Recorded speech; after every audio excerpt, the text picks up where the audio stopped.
저는 한국의 작은 시골 마을에서 자랐습니다. 그곳은 조용하고 평화로운 곳이었지만 마을 사람들 사이에 전해 내려오는 오랜 전설이 하나 있었습니다. 그 전설은 산울림 귀신에 관한 것이었죠. 어렸을 때부터 부모님과 어르신들이 절대 산 깊숙이 들어가지 말라고 신신당부하셨습니다. 하지만 어린 마음의 그 경고는 오히려 더 큰 호기심을 불러일으켰습니다. 어느 여름밤 친구들과 저는 모닥불을 피우고 이야기를 나누다가 그 전설에 대해 이야기하게 되었습니다. 용감한 성격의 친구 철수는 그 전설을 비웃으며 오히려 우리를 산으로 모험을 떠나자며 이끌었습니다. 그 당시 저희는 10대 초반 무엇이든 할 수 있을 것 같은 자신감에 넘쳐 있었습니다. 다음 날 우리는 탐험을 준비하고 산으로 향했습니다. 산은 처음에는 평범했습니다. 울창한 숲과 청량한 공기가 우리를 맞이했습니다. 햇볕이 나뭇잎 사이로 반짝이며 햇살을 뿌릴 때까지만 해도 아무런 이상한 점을 느낄 수 없었죠. 그러나 산속 깊숙이 들어갈수록 분위기가 서서히 변했습니다. 온도는 조금씩 떨어지고 이상하게도 새들의 지저귀이 사라졌습니다. 그렇게 숲속을 걷던 중 갑자기 한 줄기에 바람이 저희를 스쳤습니다. 그 바람은 마치 사람의 속삭임처럼 들렸습니다.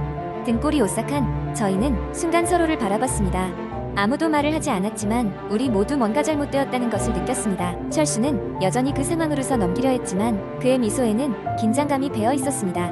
계속해서 걸어가던 중 우리는 다 허물어져가는 낡은 산장을 발견했습니다. 폐허가 된 그곳은 문이 삐걱이며 열린 채로 있었고 마치 우리를 초대하는 것처럼 보였습니다. 철수를 비롯한 몇몇 친구들은 그곳을 탐험하자고 했고 결국 우리는 집 안으로 들어갔습니다. 산장 내부는 쓸쓸했습니다. 벽에 걸린 낡은 사진과 먼지가 수북이 쌓인 가굿들이 자리하고 있었죠. 그러던 중 우리는 2층으로 올라가는 낡은 나무 계단을 발견했습니다. 누군가 올라가자고 속삭이는 것 같았습니다. 망설이던 끝에 우리는 서서히 2층으로 올라갔습니다. 2층에는 큰 방이 하나 있었는데 그 방의 중앙에는 오래된 거울이 놓여 있었습니다. 친구 중 한 명이 장난으로 거울에 비친 모습을 두드렸습니다. 그 순간 아무도 예상치 못한 일이 벌어졌습니다. 거울이 흔들리며 이상한 그림자가 우리를 스쳐 지나갔습니다. 놀란 우리는 어찌할 바를 몰랐고 이내 집을 나서게 되었습니다. 그러나 그때부터 이상한 일이 일어나기 시작했습니다. 돌아오는 길에 항상 뒤에서 누군가가 따라오는 것 같은 느낌이 들었습니다. 집으로 돌아왔지만 그날 이후 친구들 사이에 이상한 일들이 발생하기 시작했죠. 악몽에 시달리고 설명할 수 없는 소리가 밤마다 들렸습니다. 그러던 어느 밤 저는 꿈을 꾸게 되었습니다. 꿈속에서 저는 다시 그 산장에 서 있었습니다. 그리고 거울 앞에 서 있는 제 모습을 보았죠. 거울 속에 제가 이상하게 웃고 있었고 그 웃음은 점차 제게로 옮겨왔습니다. 경악하며 깨어난 저는 땀에 흠뻑 젖어 있었습니다. 시간이 지나면서 친구들도 같은 꿈을 꾸고 있음을 알게 되었습니다. 결국 우리 중 몇몇은 전문가에게 도움을 요청하기로 했습니다. 마을에서 인정받는 주술사가 산을 조사하기 시작했습니다. 조사 결과 그 산장은 오래전 비극적 사건이 벌어졌던 장소라는 것이 밝혀졌습니다. 그 사건 이후로 사람들은 그곳에 무엇인가 씌인 것이라고 믿게 되었고 그것이 바로 산울림 귀신 전설의 근원이었습니다.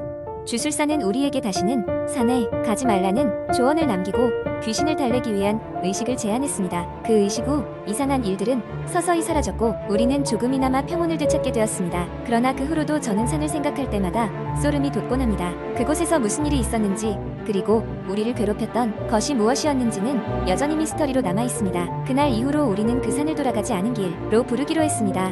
그곳은 단순한 산이 아닌 우리가 이해할 수 없는 무엇인가가 존재하는 미지의 장소였던 것입니다. 두 번째 이야기 한국 인터넷 커뮤니티에서 자주 볼 수 있는 공포 이야기를 길게 풀어보겠습니다. 이 이야기는 여러 요소를 혼합한 픽션으로 독자에게 소름 끼치는 경험을 선사할 것입니다. 지하철 막차를 타고 집으로 돌아가던 어느 늦은 밤 나는 이색적인 경험을 했다. 그날따라 지하철역은 유독 조용했고 승강장에는 나 혼자뿐이었다. 이상한 기분이 들어 핸드폰을 꺼내 시간을 확인하니 자정이 막 지나 있었다. 왠지 모르게 등 뒤에 소름이 돋아 주위를 둘러보았지만 역시 아무도 없었다. 지하철이 도착하자 문이 열렸고 나는 성큼성큼 안으로 들어섰다. 칸에는 나 외에도 몇몇 사람이 있었지만 모두 각자의 세계에 빠져 있었다. 직장에서 피로가 몰려왔는지 나는 고개를 떨구고 잠시 졸기 시작했다. 얼마나 지났을까? 갑자기 기묘한 소리에 눈을 떴다. 나는 소리가 나는 쪽을 바라봤다. 그곳에는 웬 머리가 긴 여자가 나와 눈이 마주쳤다. 그녀는 내게 뭔가 말을 걸려는 듯 입을 벌리고 있었지만 아무 소리도 들리지 않았다. 그때 작은 소리로 무언가 속삭이기 시작한 것이 느껴졌다. 제대로 알아듣지는 못했지만 아무래도 내게 경고를 하는 것 같았다. 그 여자의 이상한 분위기에 당황한 나는 다른 칸으로 옮기기로 했다. 하지만 문을 향해 걸음을 옮기려는 순간 전조등이 깜박이며 어두워졌다. 불안한 느낌으로 뒤를 돌아보니 여자는 이미 사라져 있었다. 나만의 착각이었나 싶던 순간 갑자기 칸의 모든 승객들이 동시에 나를 바라보기 시작했다. 그들의 눈은 공허했고 마치 나를 보지 않는 듯 보였다. 당황한 나는 지하철이 멈출 때까지 그 자리에 앉아 있었다. 드디어 정류장에 도착했을 때 나는 서둘러 내렸다. 지하철 문이 닫히고 열차가 출발하는 순간 다시 고개를 돌렸다. 그리고는 멀어지는 지하철 창문 너머로 그 머리 긴 여자가 나를 보며 미소를 짓고 있었다. 깊은 숨을 몰아쉬며 일단은 집으로 향했다. 아파트에 도착했고 엘리베이터에 탔다. 엘리베이터 문이 닫히려던 순간 누군가가 타는 듯 발걸음 소리가 가까워졌다. 급히 버튼을 눌렀지만 타려던 이는 포기하고 닫히는 문 뒤로 사라졌다. 이내 엘리베이터는 올라갔다.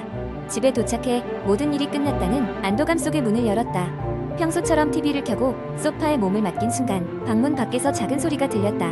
마치 속삭이는 듯한 소리였다. 순간 온몸에 소름이 돋았다. 혹시나 하는 마음에 문을 열었지만 복도엔 아무도 없었다. 그날 밤 잠에 들기 두려웠다.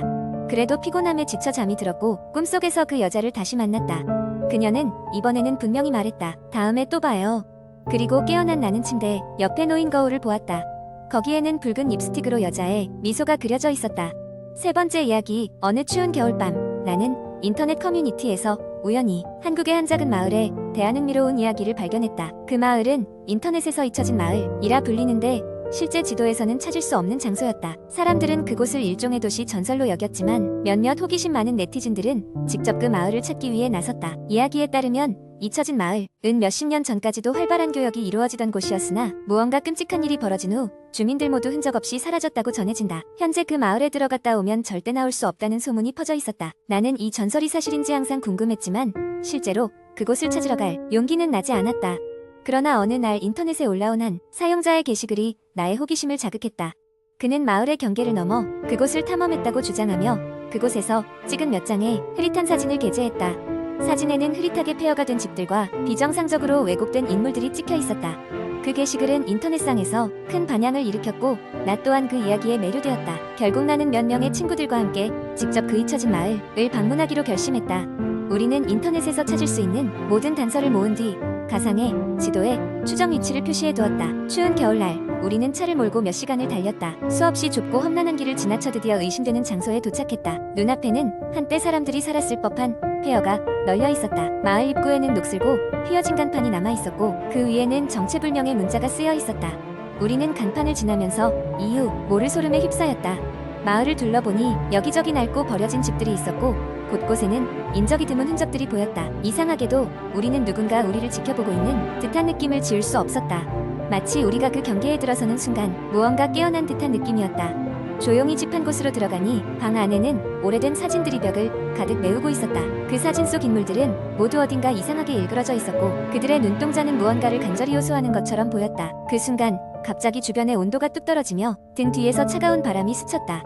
돌아보니 문은 닫혔고 우리는 방 안에 갇혀 있었다.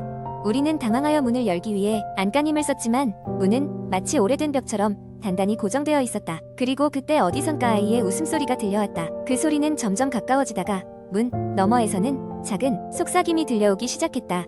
왜 여기에 왔어? 돌아가. 이성적으로는 그 말을 따라야 한다고 생각했지만 어딘가 다른 힘이 우리를 그곳에 붙잡고 있었다.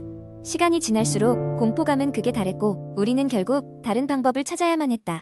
친구 하나가 벽 쪽 창문을 가리켰고 우리는 힘겹게 그 창문을 열고 밖으로 나갔다. 밖으로 나오니 어두운 하늘 아래 마을은 더욱 기괴하게 보였다.